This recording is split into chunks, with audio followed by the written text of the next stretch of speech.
തന്നാലും നാഥ നിൻ ജീവനേ, നിത്യസഹായകനേ.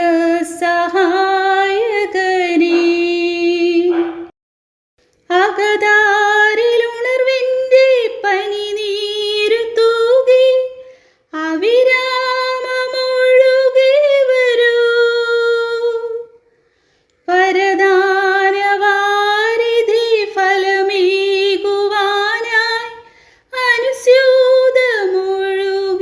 വരൂ. അകതാരിലുണർവിൻ്റെ പനിനീരു തൂകി അവിരാമമൊഴുകി വരൂ. വരദാനവാരിധി ഫലമേകുവാനായി അനുസ്യൂതമൊഴുകി വരൂ. തന്നാലും നാഥ ആത്മാവിനെ, ആശ്വാസദായകനേ.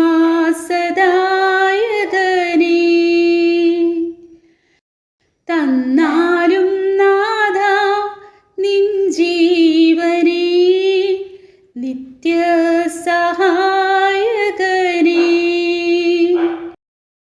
പാപവും പുണ്യവും വേർതിരിച്ചേകുന്ന ജ്ഞാനമായൊഴുകി വരൂ.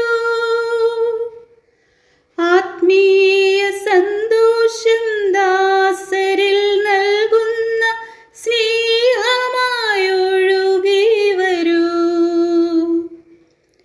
പാപവും പുണ്യവും വേർതിരിച്ചേകുന്ന ജ്ഞാനമായൊഴുകി വരൂ. ആത്മീയ സന്തോഷം ദാസരിൽ നൽകുന്ന സ്നേഹമായൊഴുകി വരൂ.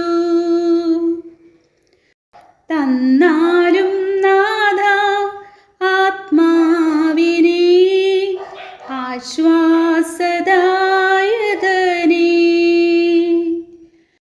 തന്നാലും നാഥ നിൻ ജീവനേ, നിത്യസഹായകനേ.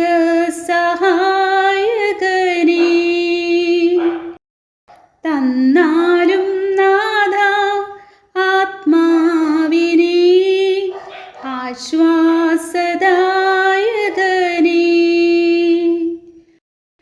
തന്നാലും നാഥ നിൻ ജീവനേ, നിത്യസഹായകനേ.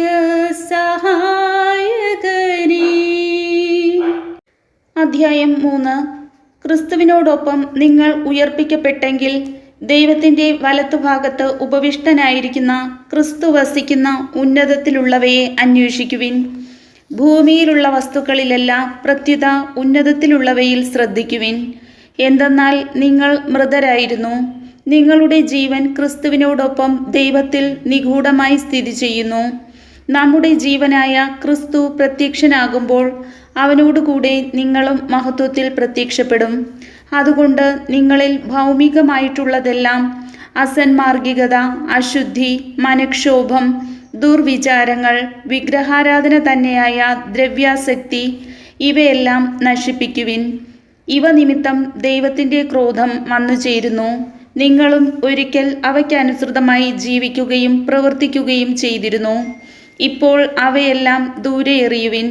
അമർഷം, ക്രോധം, ദുഷ്ടത, ദൈവദൂഷണം, അശുദ്ധഭാഷണം തുടങ്ങിയവ വർജിക്കുവിൻ. പരസ്പരം കള്ളം പറയരുത്. പഴയ മനുഷ്യനെ അവൻ്റെ ചെയ്തികളോടുകൂടെ നിഷ്കാസനം ചെയ്യുവിൻ. സമ്പൂർണ്ണ ജ്ഞാനം കൊണ്ട് സൃഷ്ടാവിൻ്റെ പ്രതിച്ഛായയ്ക്കനുസൃതമായി നവീകരിക്കപ്പെടുന്ന പുതിയ മനുഷ്യനെ ധരിക്കുവിൻ.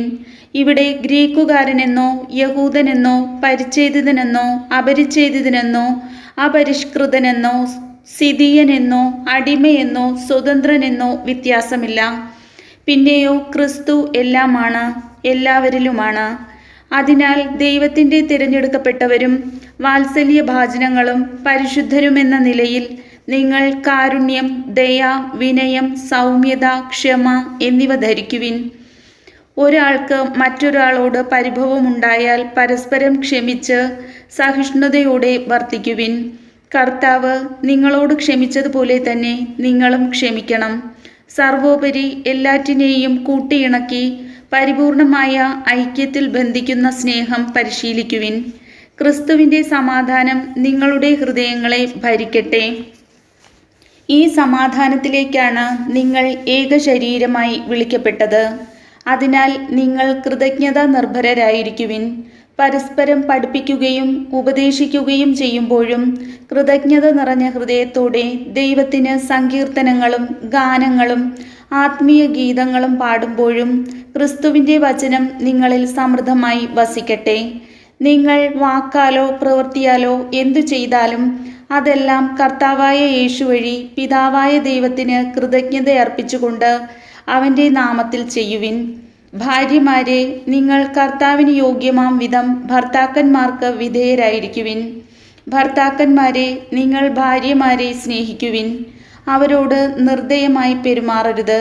കുട്ടികളെ, എല്ലാ കാര്യങ്ങളിലും നിങ്ങളുടെ മാതാപിതാക്കന്മാരെ അനുസരിക്കുവിൻ. ഇത് കർത്താവിന് പ്രീതികരമത്രേ.